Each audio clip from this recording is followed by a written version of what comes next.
Business Brain, episode 617 for Casual Friday, January 24th, Macintosh Computer Introduction Day, 2025.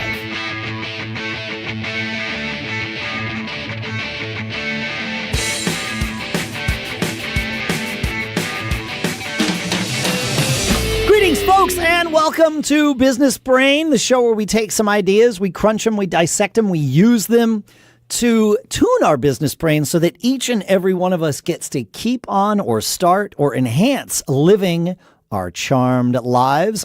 Our sponsor for this episode is Shopify.com/businessbrain.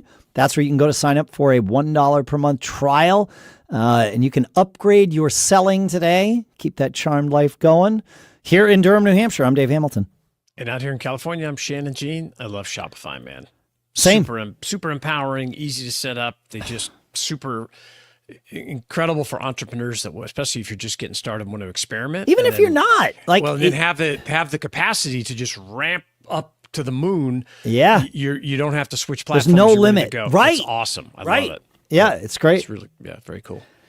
I was shoveling snow, Shannon, ahead of heading out to Los Angeles, where I will be when this episode releases. Actually, I'll be in Anaheim most of the time. I don't have to specify that, but with everything that's going on, I think that was going to be my next question. Where in LA are you going? Exactly. Which is why I proactively answered. Yep. Yeah. So Anaheim should be okay. If it's not, obviously I won't go. But shoveling snow. And I was thinking about this conference that I'm going to. It's the NAMM conference. North American Music Merchants is the name. It is the sort of hub of the music industry, if you will. All kinds of people go there. The people who make instruments and software and hardware for musicians. Musicians go. There's bands playing. Some bands that you've heard of. Most bands you probably haven't. But lots of musicians that you've heard of. And then all of like the front of house engineers that mix all the band. Like you've definitely the business of music, right? Is here? Yeah, exactly. That's awesome. And I was thinking about this. I was invited to attend as press as media because of my Gig Gab podcast, and I was thinking, well, that's pretty cool.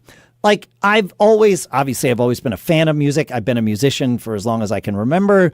I've always been in sort of my corner of the music industry, but to be recognized by the more and more of the industry itself and invited into being a part of that. And it's not just NAMM that invited me. Like there's tons of vendors there that are like super happy that I'm going to be there and, inviting me to their events and parties and, awesome. Those sorts of things. It's like, oh, look what I've done. Like I said to myself, you did it again. And what I meant by that was I did this in the Apple/tech industry, and now here I've done it again. But what most of the industry doesn't quite see is how long it took, because Gig Gab, the show that has this presence for me. I mean, it's a show I co-created. Is in its 10th year, exactly like Business Brain. In fact, ironically, it started on literally the same day that Business Brain did. But it went for 9 years in one format with a co-host and my co-creator, Paul Kent. He wound up leaving the show because his schedule got too difficult to be a part of it on a regular basis anymore. And it got really stressful for him. And there were times, I mean, COVID was a time where we could have easily been like, well, there's nothing to talk about as a working musician. Like, might as well pull the plug. We didn't. There were other times where, like I said, our scheduling was difficult to make happen. Would have been super easy to pull the plug. It was even discussed. We didn't. And that bullheaded persistence let me get to year 10 where I suddenly had to figure out what else to do with the show. And so I started bringing all these people in. And I found, oh my gosh, like, I can do that. I can bring in someone like Buck Dharma, the guy who co-founded, Blue Oyster Cult, or all the drummer from Train I had on. Sure. I'm pulling out names that might sound familiar, but I've also got people that are equally, or perhaps even more, valuable to our listeners that would also not have spent their time with me if the show didn't have some level of cachet, right? Yeah, that's right. And that cachet doesn't happen without the prior 9 years worth of work. And so it's this thing that appears, and I totally understand why it appears this way. I take no resentment or I have no negative feelings about it, but it seems like, wow, that's, overnight success. And it took 10 years. And I know that this is a thing we all know sort of from a catchphrase thing. It's like, oh, overnight success takes 20 years. In this case, it took 10. But what I love about this is I have the receipts. You can go back and look at exactly what it took to get here. And I'm hoping that can be inspiring to someone to say, oh, wait, it does pay off. You have to put in the time. You have to put in the work. And as I was thinking about that, Shannon, I thought about a parallel path that happened literally alongside me with that. And it's you. We started this show the same day, almost 10 years ago. Almost exactly 10 years ago, in fact, and by 1 month.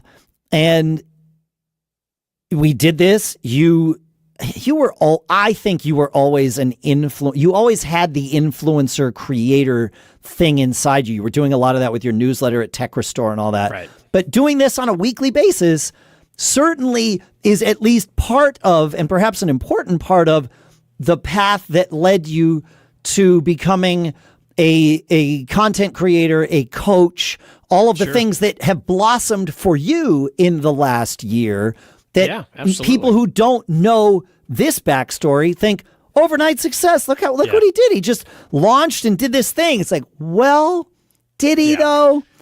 He didn't. No. I know. Yeah. Right. Yeah, exactly. Right. No. I mean, I think this show has got, it helped me to get more comfortable talking about these concepts.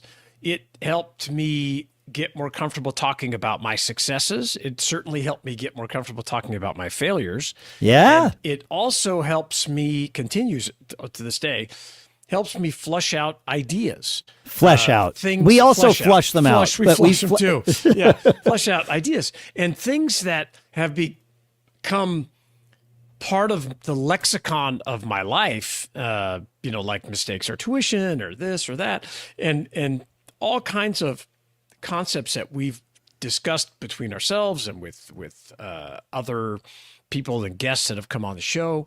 And I believe, I don't think it would have led me. It led me to be much more comfortable becoming a content creator because I've been sharing for 10 years, right? Yes. And now when I went on X last year and started in January, it was just another level of sharing. And I had a massive head start on someone that was just weren't just starting out. No, that's the thing. So it became another form of telling stories and all this kind of thing. And I'll just share. I'll be transparent here. Actually, wait. Build in public. Wait to be transparent because I want you to share how much you've made from this. Yeah. I also have some anecdotes to share that I think will be inside about you. You might have some about me. I don't know. Yeah. But we've got more to share. All right, folks, look, it's a new year, and let's be honest with each other like we always are. How many of us spent the holidays daydreaming about launching our next big idea, right? Maybe you've been stuck on the what ifs. What if it doesn't work? But better yet, what if it does? That's where our sponsor, Shopify, comes in. I use Shopify for merch with 2 of my businesses, and let me tell you, it's so easy, it feels like cheating. In minutes, you can create your store with customizable templates, no coding required. Shopify handles everything, shipping, taxes, payments, and even connects all your social channels so that you can sell everywhere your customers are scrolling. And here's a wild part. If Shopify were a person, I'd put it in charge of my calendar because it's that efficient. Don't wait another year to act on your idea. Established in 2025 has a nice ring to it, doesn't it? Sign up for your $1 per month trial period at shopify.com/businessbrain, all lowercase. Go to shopify.com/businessbrain to start selling with Shopify today. Shopify.com/businessbrain. shopify.com/businessbrain. And our thanks to Shopify for sponsoring this episode. So, people who listen to this show, Shannon, know you as a very candid person. You are happy talking about your mistakes. You know that they have value. You know that they are tuition. And that is true. I don't mean to refute that at all. But I want to highlight how much of an evolution that actually is. Because you talk about your $1 million mistake. And people can go back and listen to this story. And you said, to yourself at the time that it happened, you weren't going to let this define you. It turns out you did let it define you, but in a positive way. Yeah, right. I am pretty sure that the repercussions from that mistake were happening either in real time or just had happened to you when we started Deals on the Web. Is that right? Would have been 2001, right around 2002. Yeah. That's right. I did not hear. You and I were business partners. We were starting a business. Correct. We were talking every single night. This was our thing. We would get together. I would do the programming. You would do the other parts of it. We did all our things. We really got to know each other very, very well. Shared a lot of stories. Our sons were basically being born about the same time. It was It was all that stuff. We became very close. It wasn't until we started doing this show that I heard that story. I couldn't tell it then, man. I know. It was too raw. It was too raw. Yeah. I totally get it. But when you first told me the story, I was like, "Oh, that's interesting." And then a few days later, I'm like, "Wait, I knew him like when this happened to him." And I remember a couple of years later, I had a legal thing, and that's when you gave me advice. You're like, "Dude, whatever you can, get this out of your way quickly because lawsuits are like spiders." That phrase. But I put it all back, and in hindsight, I could connect all the dots. It was like, oh my God, he was going through a ton, and you couldn't talk about it. Like you probably needed to very badly, but you just couldn't do it. Your ego gets in the way. I get it. I was ashamed. Exactly. It was shame that kept me, and that's just why I talk to so many entrepreneurs now and tell them, like, hey, you need to connect with people because, it's bad for your everything in your life when you go through these things. Even whether it doesn't matter who made the mistake or what happened or whatever. And when you're in those situations, that it's this massive ball of negativity weighing down on you. Learning how to get through that and to carry the weight of those things as you get to the other side. It did lead me to one of my other lexicon, statements is the right spouse is a force multiplier, because with my wife was, helped me get to the other side and really, kind of that, okay, you screwed up, get back in the game, keep going and not let it stop you. So, this show is very cathartic in the sense that over time I became more comfortable. Like, okay, I can talk about it I want to make it clear. We have taught each other that lesson. Like I did not come into this, I am not fully psychologically developed, and I certainly didn't come into this show nearly as developed as I am now. This show I've always said to people, if you want to learn the most about me, listen to this show. Yeah. Because this show's the one where it's the most raw and open. Yeah. Yeah. Yeah. Because a lot of times we come in and we don't have a topic. You're like, what do you want to talk about? Well, there's always stuff going on around you that you're just like, oh, let's do some business therapy and let's talk about X and let's talk about Y. And sometimes our business therapy is very overt. We say, I have this thing going on. And sometimes listener Terry has a problem. Yeah, of course. And listener Terry sometimes might be asking for a friend. That's right. Yeah. And so I tell people that I have this, for all my coaching clients, I always say I have an exercise, just 1 page a day. You need to write 1 page a day. And I only have one rule, is you have to share it with somebody. You could share it with me, You can share it with wife, your girlfriend, a kid, a business partner, whatever it is. You can share it online. You could post it in a post. But it's the same concept I learned on this show. One of the biggest lessons that I learned from you, Dave, is consistency. And I'll never forget when we first started this, you're like, okay, here's the deal. We have to start recording and we have to show up at the same time and we have to do it at the same time every week so people know what's to expect. And, I'm kind of this pirate entrepreneur that just whatever, let's go. But learning that and then learning later that, most podcasts don't make it through 10 episodes, right? 99% of them or something like that. Oh, it's a huge number. Yeah, it's vast majority. Correct. Yeah, and this is episode 617. But to me, when I see somebody say that, and it is true, like the stats, you don't have to massage the numbers terribly to get to that. The stats say that most shows die before they hit double-digit episode numbers. And to me, I didn't know that when I started because that wasn't known. It was a long time ago. But now that is the kind of thing that would fuel me. It's like, wait, all I have to do is make it to 10 episodes and I'm in the 1%? Yeah. That's easy. Deal. That's easy. But you're right. As the pirate entrepreneur and many podcasters, all of the ones that I talk to are pirate entrepreneurs. And I just tell them, look, it's great that your life doesn't have to exist on a set schedule. But here's the thing. As soon as you want to start having an audience that sticks with you, they are going to rely on you. So they do have lives that revolve around schedules. So you have to deliver for them. Yeah. Plus, I have episodes. I go to refresh my podcast app and I'm like, where is it? Where's the one I listen to every day at 10 a.m.? That's the thing. Right. Right. Yeah. And I think that, also thinking of it as a business is a very important concept. Is when I start things, I'm starting a company here. We have an LLC. We're starting a business. I'm not saying that, I'm going to start this business and this is how revenue is going to go and it's going to keep going up, up, up, up, up, up. It doesn't work that way. That's not what I think of when I start a business. I'm like you. I think of the logistics, the infrastructure. Yes.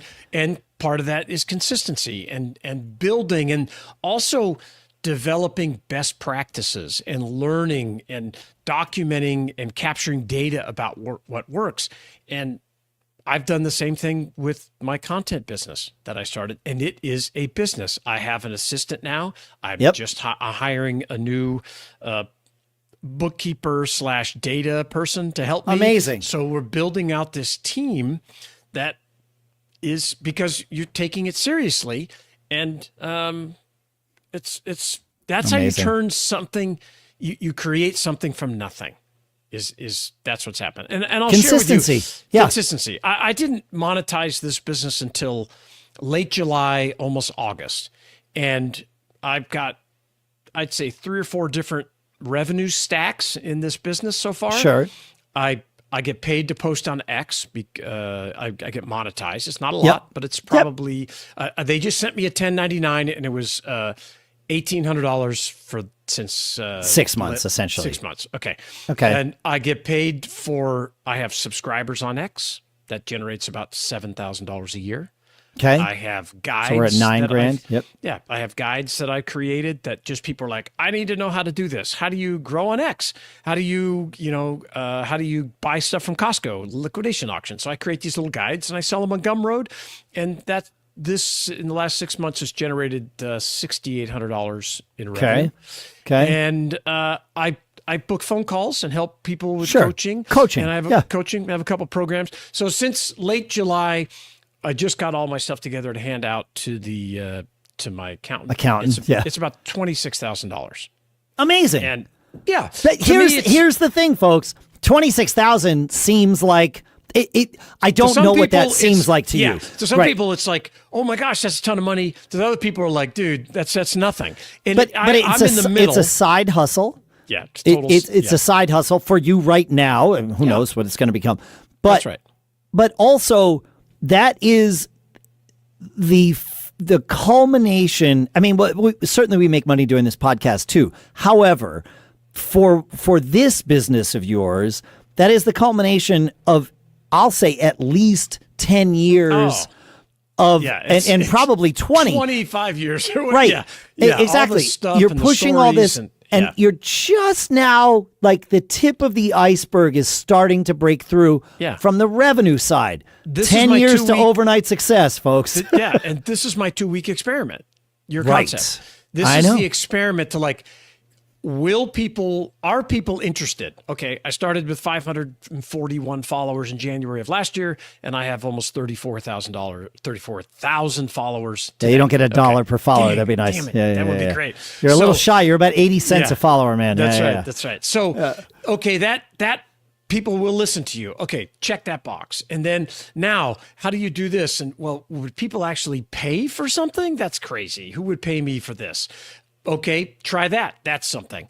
Now, so you just keep kind of experimenting and leveling up. Experimenting. When I turn on subscriptions on X, I'm like, who's going to subscribe to my content on X? Well, 108 people have subscribed in the last, I just turned that on a couple months ago. Amazing. So, right. And so you don't learn unless we did the episode on Wednesday about riding the wave, getting involved in trends.